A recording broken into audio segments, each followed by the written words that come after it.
You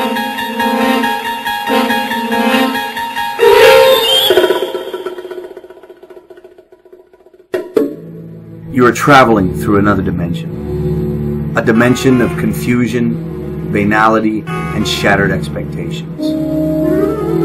A journey awarded to you by a small red pill.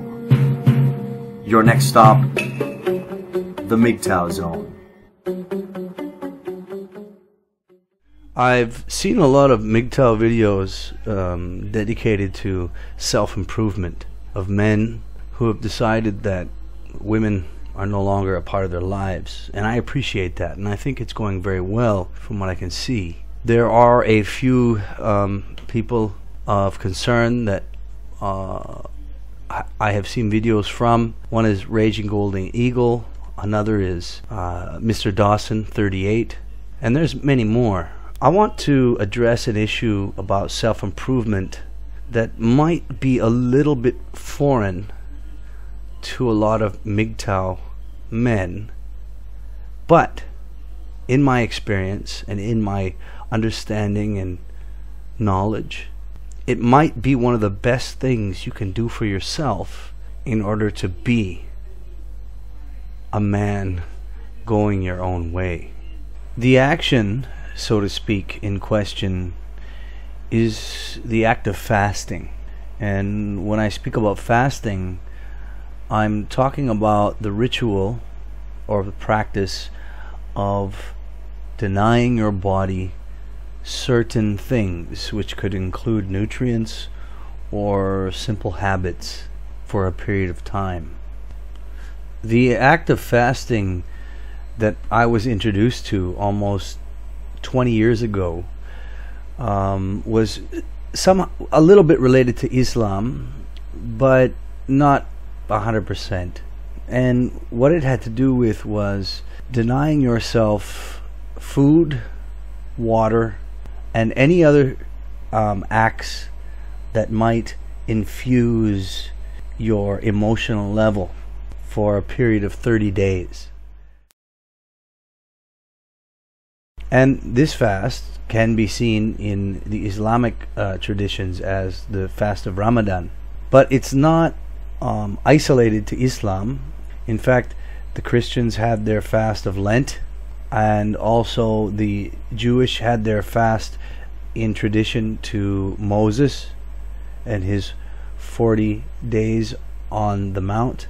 And within this fast, I would not eat, drink, have sex, or smoke cigarettes, or any other kind of intake to my body for a period of time every day for 30 days.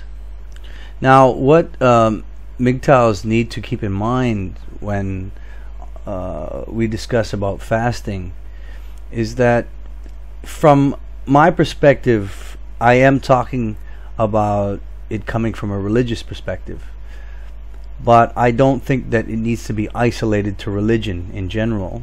I think it's a practice that is beneficial, very, very beneficial. And you have to keep in mind that the act of fasting and how it was promoted through religion was promoted predominantly by men, by Jesus, Muhammad, Moses, Buddha, and every single one of these so-called prophets or leaders of men did not attain the wisdom that they inevitably shared with the world until after they had left the world of commerce, the world of desire, the world of the material. They left it in the best way they could physically and denied themselves the sustenance of this world. And if we go into detail, we can start with Muhammad, who spent 30 plus days in a cave fasting, and afterwards received the Quran, the holy book of the Muslims. In Jesus, another man, went into the desert and fasted for 40 days and fought off the devil, which is basically another word for the passions. and came to his revelation before he gathered his followers and before he went upon his mission to start his concepts of living life and religion. And then, of course, there was Moses, who went up on the mount for 40 days, and in that time fasted and conversed with God himself. And then, of course, there's Siddhartha, or Buddha, who spent the same amount of time underneath a tree until he came to the revelation that the life of extravagance he lived was not worth the potential that he had. I want to go over the benefits of fasting and also give some advice on how a person can do it with relatively little difficulty. Now, there are many benefits to fasting. One being physiological, and although this is not the greatest benefit that fasting has to offer, it is probably the one that most people can relate to. However, the greatest benefit to fasting, from my own experience, is not one of physical health, but one of mental and spiritual well-being. But before I break down fasting's benefits, I want you to first understand what it exactly means and what it implies. If you look up fasting on Wiki, it says this: Fasting is primarily an act of willing abstinence or reduction from certain or all food and drink, or both, for a period of time. An absolute fast is normally defined as abstinence from all food and liquid for a defined period, usually a single day, 24 hours, or several days. Other fasts may be only partially restrictive, limiting particular foods or substances. The fast may also be intermittent in nature. Fasting practices may preclude sexual intercourse and other activities as well as food. Now, many different disciplines, religious or otherwise, they have different versions of fasting. Now, I'm not here to promote one over the other, but instead try to give you a basic outline to follow in order to benefit yourself as a man going your own way. My first experience of fasting came when I was about 21 years old. I had a lot of friends who were of different religious faiths, and many of them did fasting. One group of friends practiced the Islamic fast of Ramadan, so I thought, hey, I'll give it a shot. Now, the Ramadan fast is very specific. It states that for 30 days, or the time passed between new moons, a person abstains from eating, drinking, sexual intercourse, and smoking and drinking alcohol. Although most Muslims see drinking alcohol as a sin, so usually they never do it. But traditionally, the Muslims do the fast between sunset and sundown during this month of Ramadan. But I don't recommend following this precisely, as Ramadan is identified by the lunar calendar, which falls at a different time of year every year for most of the world who follow the Gregorian or solar calendar, the calendar of 12 months and a leap year every 4 years. Because of this, the fasting months sometimes fall during the summer months, and sometimes they fall during the winter months. So if you happen to live very far north of the equator, say Alaska, and the fast falls during the winter months, you would only be abstaining for about 2 hours a day. And if it falls in the summer months, well, then you'd be fasting for more than 20 hours a day. And that's not very practical, I think. This is why I made a compromise, and I chose to fast 12 to 14 hours every day, regardless of the sunset and sunrise. Living on the equator as I am now, the sun sets and rises at almost the same time every day of the year. Thus, the fast always averages about 14 hours a day. Yeah, it's a little bit boring living on the equator. However, the Christians, they have Lent. And though the tradition started as a fast from both food and drink, it was later reduced to fasting from one specific item which you really desire for 40 days. Maybe cheese or bread or chocolate or whatever it might be. But that fast is not intermittent, and whatever you choose to fast from, you must do it for the entire 40 days.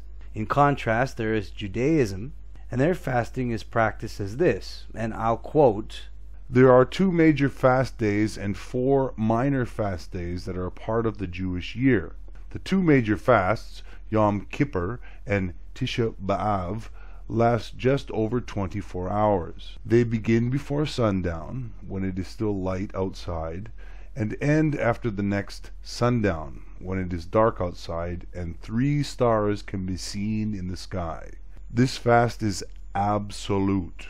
The faster may not eat food, drink, brush his teeth, comb his hair, or take a bath. Minor fasts differ in their duration from a major fast. No food or drink is taken from dawn until nightfall." And then there is Buddhism. In Buddhism, and though Siddhartha thought ascetic access was unnecessary, it indeed was a period of meditation and abstinence that brought him to the enlightenment that gave birth to Buddhism.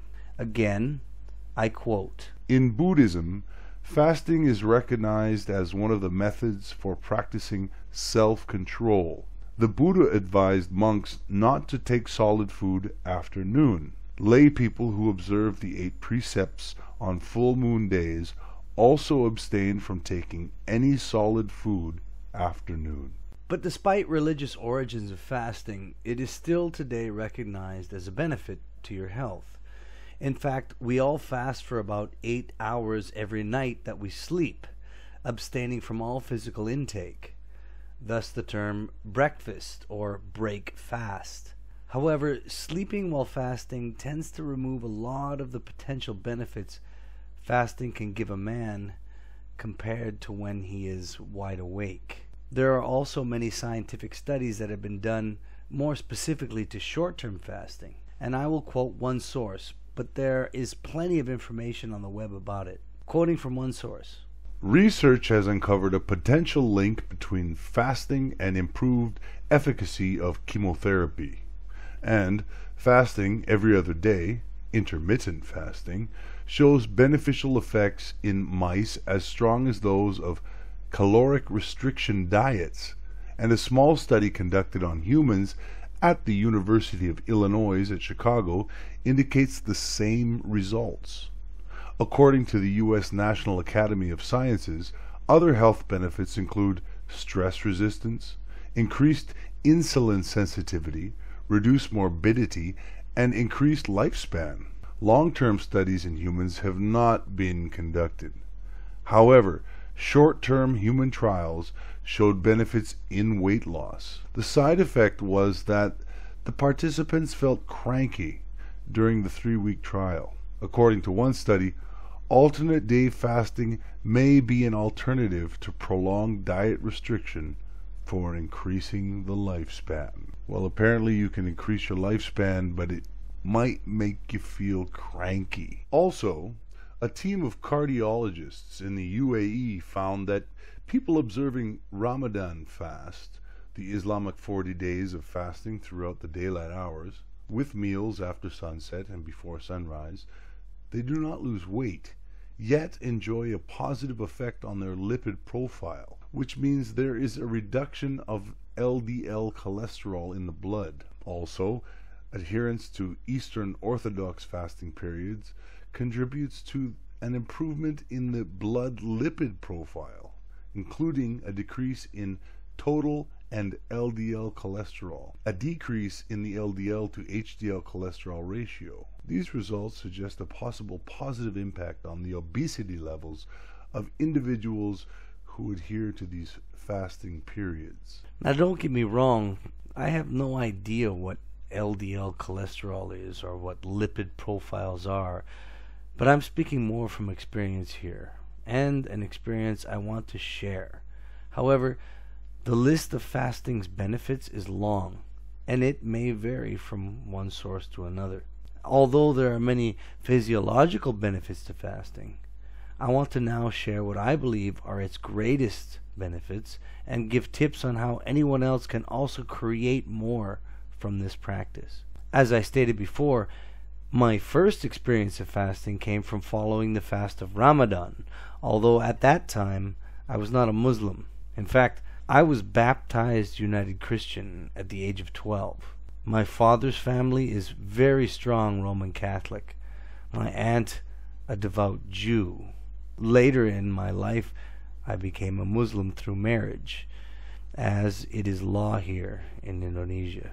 But during my first moments of fasting, I was living in British Columbia, in Canada, Western Canada.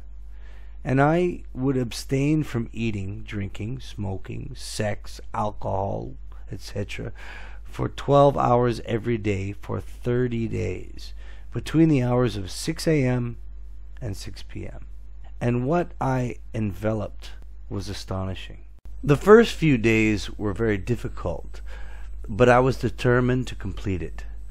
What I noticed first was a strong pull of my wants and desires to continue my habits of intaking what I wanted when I wanted it.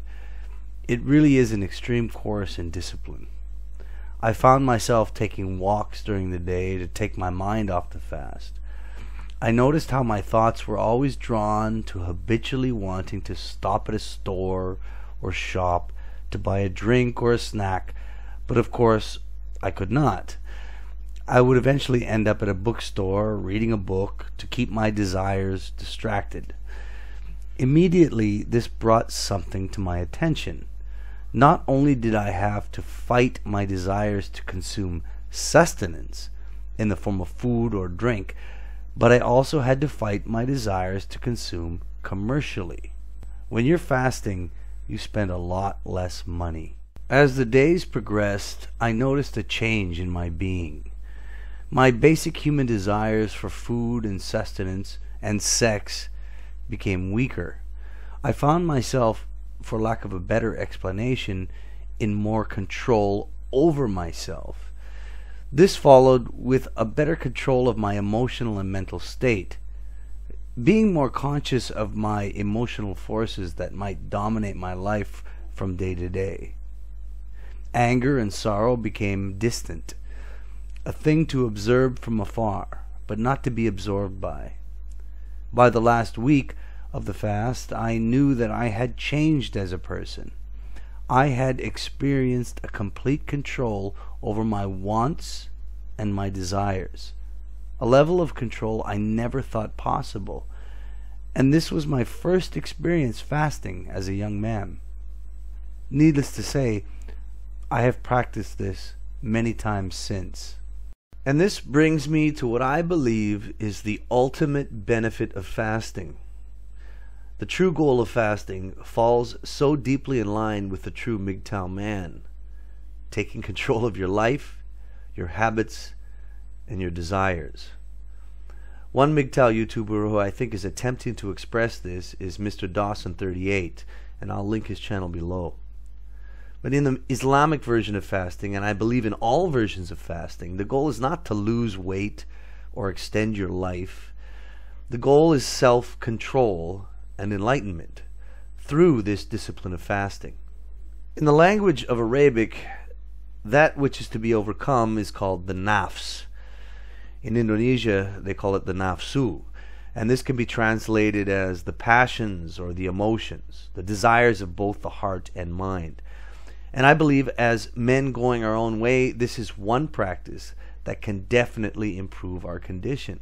Lead us to be the men we need to be within society's current state.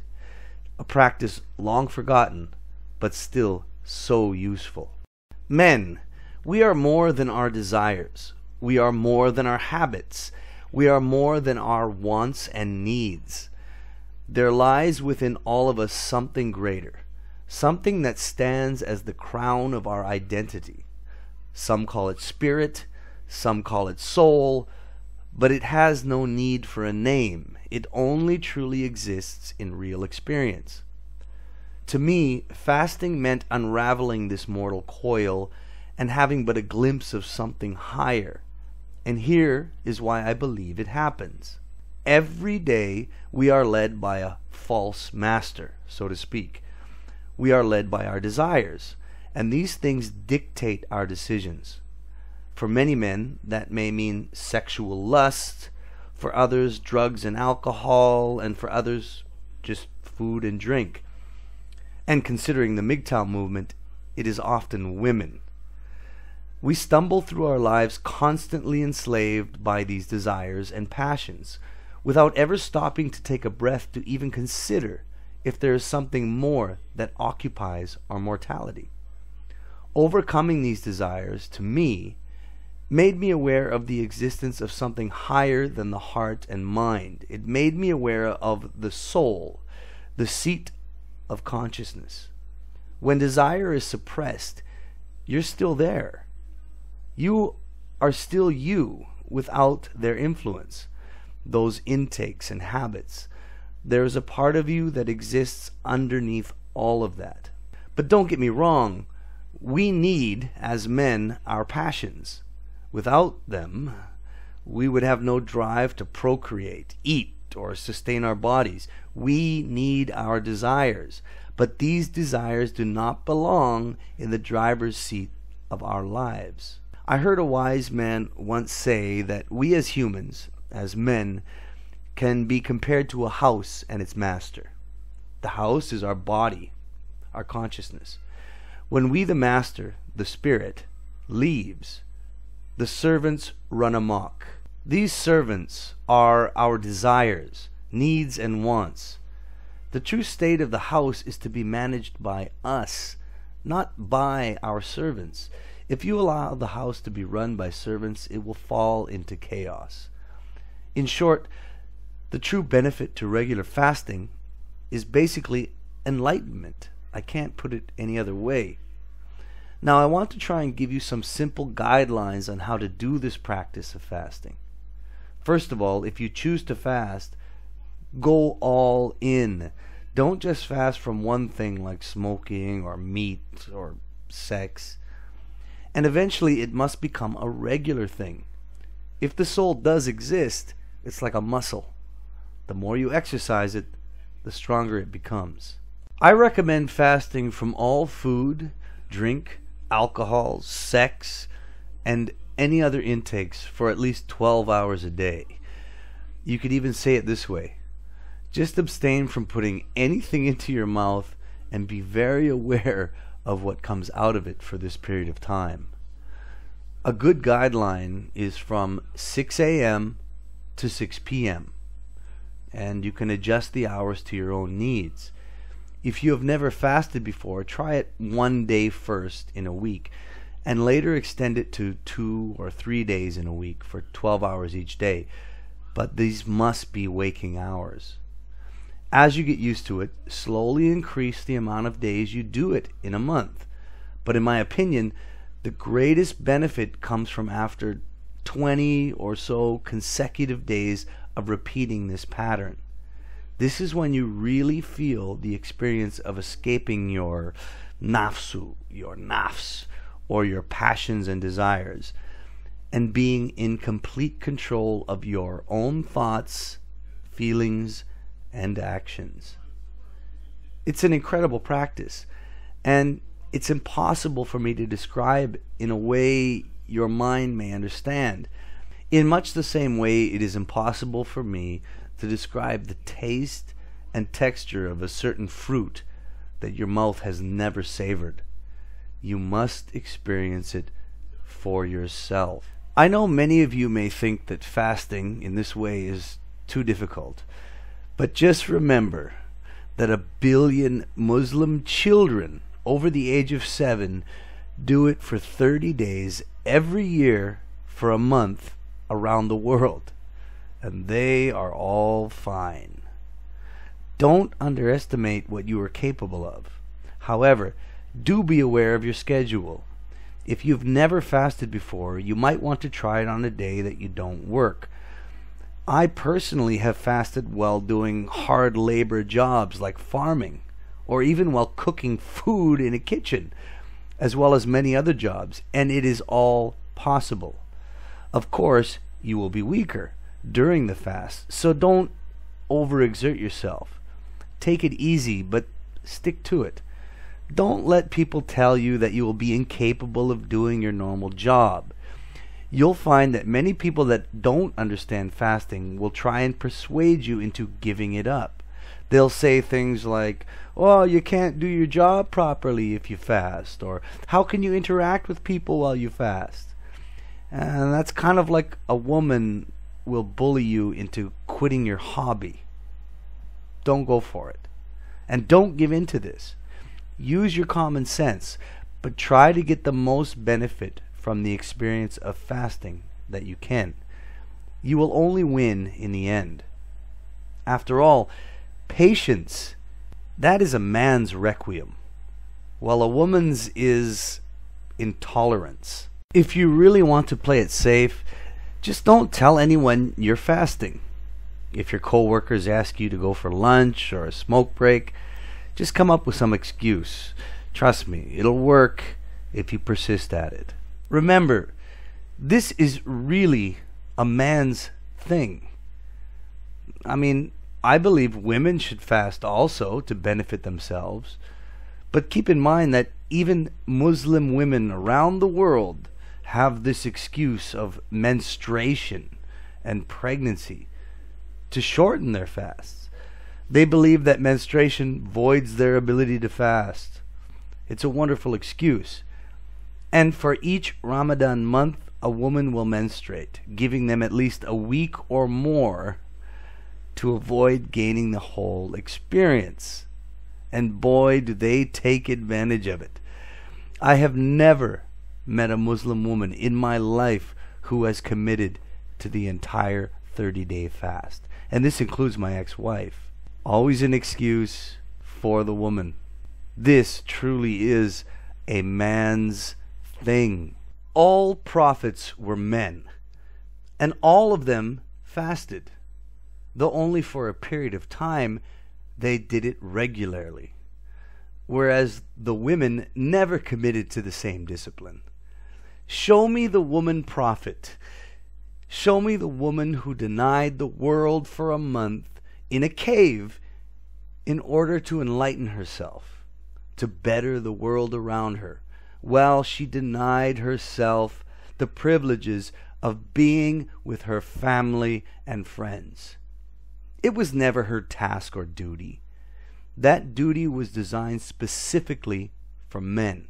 I say we take that back.